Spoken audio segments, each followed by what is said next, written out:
अस्सलाम वालेकुम नाजरीन, आप देख रहे हैं मनकेरा एजुकेटर। अल्लामा इकबाल ओपन यूनिवर्सिटी की एक बहुत बड़ी अपडेट लेके आपके साथ हाजिर हूँ। अल्लामा इकबाल ओपन यूनिवर्सिटी ने ट्यूटर्स या रिसोर्स पर्सन के लिए ई रजिस्ट्रेशन का आगाज़ कर दिया है। ट्यूटर्स के लिए कौन कौन सी शराइत हैं, कौन कौन लोग ट्यूटर भर्ती हो सकते हैं, क्या प्राइवेट लोग भी इसके लिए अप्लाई कर सकते हैं, कौन कौन सी शराइत हैं, कौन कौन से लोग अप्लाई कर सकते हैं, कैसे अप्लाई करना है, ये सारी की सारी टर्म्स एंड कंडीशन मैं आपको इस वीडियो में बताने वाला हूं। अगर आप हमारे चैनल पर नए हैं और अभी तक आपने चैनल सब्सक्राइब नहीं किया तो चैनल को सब्सक्राइब कीजिए और बेल आइकन दबाइए ताकि हर आने वाली नई वीडियो आपको जल्दी मिल सके। तो चलिए शुरू कर लेते हैं। अल्लामा इकबाल ओपन यूनिवर्सिटी ने अपना पूरे का पूरा सिस्टम जो है वो उसको डिजिटल ट्रांसफॉर्मेशन की तरफ लेकर जाने के लिए ये बहुत ही अहम कदम है। अल्लामा इकबाल ओपन यूनिवर्सिटी का जो आगाही LMS पोर्टल है, वहाँ पे दूर दराज के स्टूडेंट्स को फैसिलिटेट करने के लिए उन्होंने अपना एक पोर्टल बनाया है। वहाँ पे बहुत सारे ट्रेनर्स होते हैं, बहुत सारे स्टूडेंट्स रजिस्टर होते हैं और वो वहाँ पे जो ट्रेनर्स हैं, जो टीचर्स हैं, जो ट्यूटर्स हैं, वो वहाँ पे सिखाते हैं और स्टूडेंट्स की क्यूरीज़ और स्टूडेंट्स के सवालात के जवाब भी होते हैं और वहाँ पे ऑनलाइन वर्कशॉप भी करवाई जाती है। बहुत सारे प्रोग्राम्स ऐसे शुरू कर दिए गए हैं जिनकी ऑनलाइन वर्कशॉप शुरू करवाई जाती है। अब कौन कौन सी चीज़ें हैं जो है वो मैं आपको बता देता हूँ। अल्लामा इकबाल ओपन यूनिवर्सिटी ने इस दफ़ा TR.AIOU.EDU.PK के नाम से एक अपना पोर्टल बनाया है। पहले जो था वो tutor.AIOU.EDU.PK पे था, वो पुराना पोर्टल है। ये एक नई वेबसाइट उन्होंने दी है, नया लिंक है, इस पे जाके आप ये सारी की सारी चीज़ें जो है फिल करेंगे। लेकिन इससे पहले एलिजिबिलिटी क्राइटेरिया फॉर रजिस्ट्रेशन जो है वो ये है कि मैट्रिक या SSC लेवल के लिए जो क्वालिफ़िकेशन दरकार है वो एट लीस्ट मास्टर डिग्री है जो कि 2nd डिवीज़न में है। उसके बाद इंटरमीडिएट के लिए अगर आप पढ़ाना चाहते हैं या उसकी कोई मशकों वगैरह की आप ट्यूटर लगना चाहते हैं तो उसके लिए भी जो उन्होंने रेलेवेंट सब्जेक्ट है उसके लिए 2nd क्लास मास्टर डिग्री वो मांगी है। एसोसिएट डिग्री यानी BA के लिए अगर आप ट्यूटर बनना चाहते हैं तो उसके लिए भी उन्होंने सिर्फ़ और सिर्फ मास्टर डिग्री मांगी है, लेकिन साथ में एक्सपीरियंस का होना बहुत ज़्यादा ज़रूरी है। अगर आप मास्टर यानी MA या फिर BS 4 ईयर उसकी अगर किसी भी सब्जेक्ट के आप ट्यूटर या रिसोर्स पर्सन बनना चाहते हैं तो उसके लिए भी एट लीस्ट आपकी मिनिमम जो है वो 2nd डिवीज़न हो और मास्टर हो। और उसके बाद आप जो लोग MPhil और PhD हैं उनको ज़्यादा प्रेफरेंस दी जाएगी। और किसी भी यूनिवर्सिटी में किसी भी इदारे में कोई भी जॉब आती है तो बहुत सारे जो है जॉब सीकर्स पहुंच जाते हैं, लेकिन देखना ये है कि अब कौन कौन से लोग एलिजिबल होंगे और कैसे एलिजिबल होंगे। ये यूनिवर्सिटी का अपना एक क्राइटेरिया है। जब आप ऑनलाइन अप्लाई कर देते हैं तो उसके बाद यूनिवर्सिटी जो है वो फर्दर आप लोगों को मैसेज करती है जो लोग एलिजिबल होते हैं या जो सिलेक्टेड होते हैं। B.Ed 1.5 ईयर है, 2.5 है, 4 ईयर है या फिर ADE की जो भी डिग्री है उसके लिए आपको मिनिमम क्वालिफिकेशन जो है वो MA एजुकेशन और उसके साथ M.Ed का होना बहुत लाजमी है। PhD, MPhil और MS के लिए अगर आप ट्यूटर या वो बनना चाहते हैं, रिसोर्स पर्सन बनना चाहते हैं तो उसके लिए आपको PhD रेलेवेंट सब्जेक्ट में लाजमी होना जो है वो लाजमी है। BPS 16 या अबव के लिए at least 2 year teaching experience है। अब हम एक्सपीरियंस की तरफ आते हैं तो उतना है। BPS जो है गवर्नमेंट के 11 से 15 के जो लोग हैं वो 3 ईयर पोस्ट क्वालिफ़िकेशन होना उनका ज़रूरी है। जो प्राइवेट इंस्टीट्यूट में हैं, जो लोग प्राइवेट काम कर रहे हैं, उनका 5 साल का टीचिंग का तजर्बा जो है वो दरकार है। कौन कौन सी चीज़ें आपको चाहिए होती हैं, ऑनलाइन आपने सारी की सारी फिलिंग करनी होती है, वो भी मैं आपको अभी पोर्टल पे जाके स्क्रीन शेयर करने के साथ आपको समझा दूंगा। लिंक भी मैंने डिस्क्रिप्शन में दे दिया है, वहाँ पे आप क्लिक करके यहाँ पे आ सकते हैं। इसकी जो प्रोसेसिंग फ़ीस है वो 1000 है, जो आप ABL, UBL, first women bank या फिर इजी पैसा, यू पैसा या आप जो है जैज़ कैश के थ्रू घर बैठे करवा सकते हैं। उसका तरीक़ेकार भी मैंने एक पूरी वीडियो में दिया हुआ है, आप वहाँ जाके लिंक पे जाके देख सकते हैं। इसकी लास्ट डेट जो है वो 10 अक्टूबर 2022 है। अब चलते हैं स्क्रीन की तरफ कि वहाँ उन्होंने क्या कहा है। अब चलते हैं स्क्रीन की तरफ जहाँ मैं आपको स्टेप बाय स्टेप बताऊँगा कि अप्लाई कैसे करना है। सबसे पहले आपने गूगल क्रोम को ओपन कर लेना है और वहाँ पे जो लिंक है वो मैं आपके साथ शेयर कर रहा हूँ, TR.AIOU.PK। इसको जब आप ओपन करेंगे तो कुछ इस तरीके का इंटरफेस जो है वो आपके सामने ओपन हो जाएगा। रजिस्टर एज ए ट्यूटर के ऊपर जब आप क्लिक करते हैं तो कुछ इस तरीके का जो है वो इंटरफेस खुलता है। सबसे पहले वो आपका CNIC यहाँ पे मांगेगा, उसके बाद आपसे ईमेल एड्रेस पूछेगा, उसके बाद पासवर्ड है और उसके बाद जो है वो आप कंफर्म पासवर्ड बताएंगे।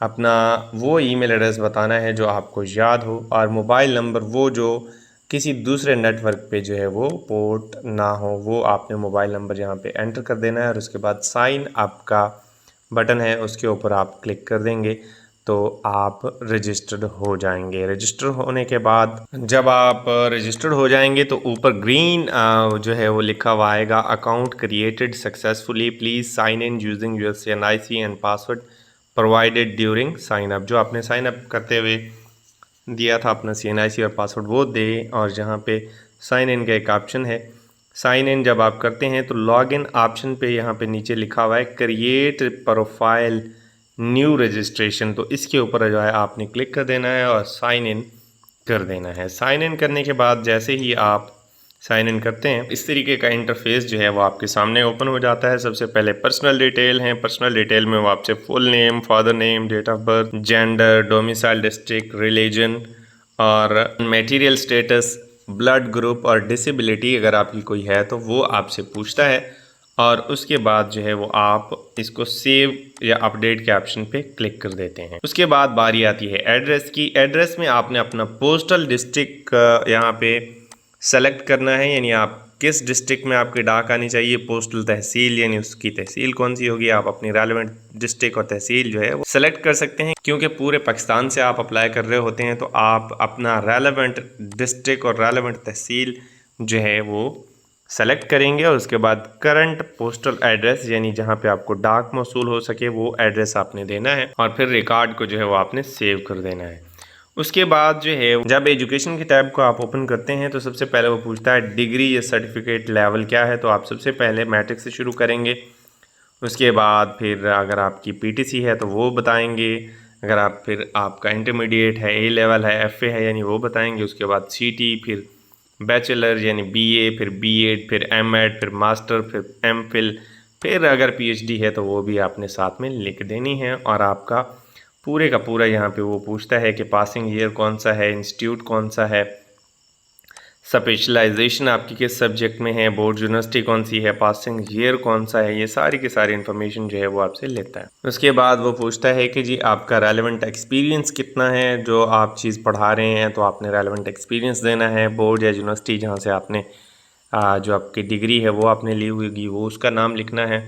उसके बाद पासिंग ईयर है, ग्रेड डिवीज़न है वो आपको पता होंगी सारी की सारी आपकी इन्फॉर्मेशन। ये सारी की सारी इन्फॉर्मेशन पुट करने के बाद आपने सेव का बटन दबाना नहीं भूलना, वरना सारी की सारी चीज़ें जो है वो ज़ाया हो जाएंगी और सेव नहीं होंगी।